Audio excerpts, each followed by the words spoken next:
Kung di mo na itatanong, sumali ako sa cooking competition at inimbita ako ng organizer para magtanghalian. Grabe, sobrang kabado ko kasi late na yata ako. Hindi rin kasi ako nakatulog agad, kaya medyo nahuli ako ng gising. Iniisip ko kasi kung anong mangyayari. Excited ako at kinakabahan din. Pagdating sa venue, may nag-aabang na pala sa akin. Lalo tuloy akong kinabahan. Hindi ko na alam yung gagawin. Buti na lang, sobrang warm ng pag-welcome nila. Pero nagulat ako kasi this is for you. So again, kayo may pinakamalaking trophy.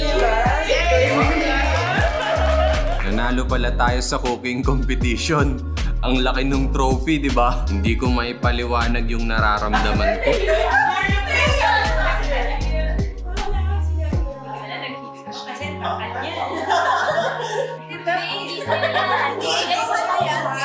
Nakakatuwa sila kaya kahit paano nawala yung kaba ko.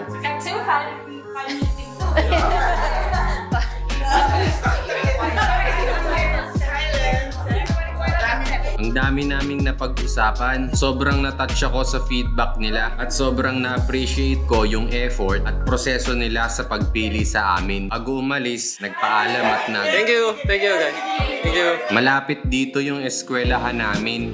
Kaya naisipan ko na ring dumaan. Habang naglalakad, naalala ko yung time na chini-cheer up ako ng kaklase ko nung bumagsak ako sa exam. Sobrang lungkot ko nun, pero sabi ko sa kanya, hindi ako susuko kasi balang araw magiging chef din ako. Nakakatuwa kasi pagdating ko, andun si chef instructor na nagbagsak sa akin. Sobrang hirap kasi ng training dito at maraming beses ako bumagsak. Pero dahil doon, mas natuto naman ako.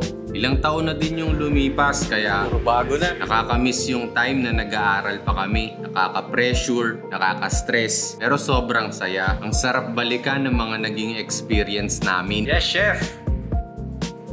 Maraming nangyari kaya baka hindi muna ako maging chef ngayon. Pero ang mahalaga, nagluluto pa rin ako.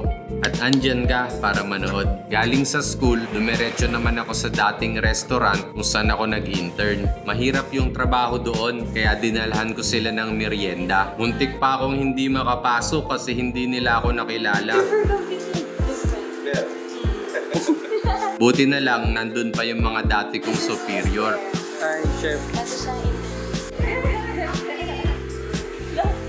Tapos na kayong kumain. Sorry, na-late ako eh. Traffic. Pero okay lang. Pagpunta ko sa likod, andun din yung mga tropa. Kamusta dito, Arke?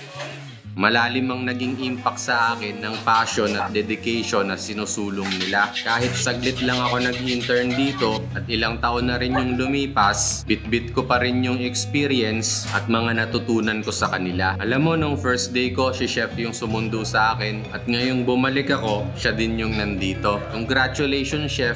Siguro kung hindi ako nag-intern doon, hindi ko mabubuo yung sunog na cheesecake. Kaya habang naglalakad ako, nagka-goosebumps ako. Parang naging emotion ako, bigla ko lang naalala yung mga sakripisyo at effort na binigay ko para sa pagluluto. Naghalo-halo na yung nararamdaman ko. Minsan lang kasi ako manalo. Alam mo, araw-araw sinusubukan ko at araw-araw pumapalpak ako. Problema tayo. Kinakabahan ako. Pero araw-araw bumabangon ako para sumubok ulit. Ano mang klase ng pangarap, naudlot man, nabago o natupad, huwag tayong humintong mangarap at mangarap pa. One step at a time. Kaya ano pang hinihintay mo?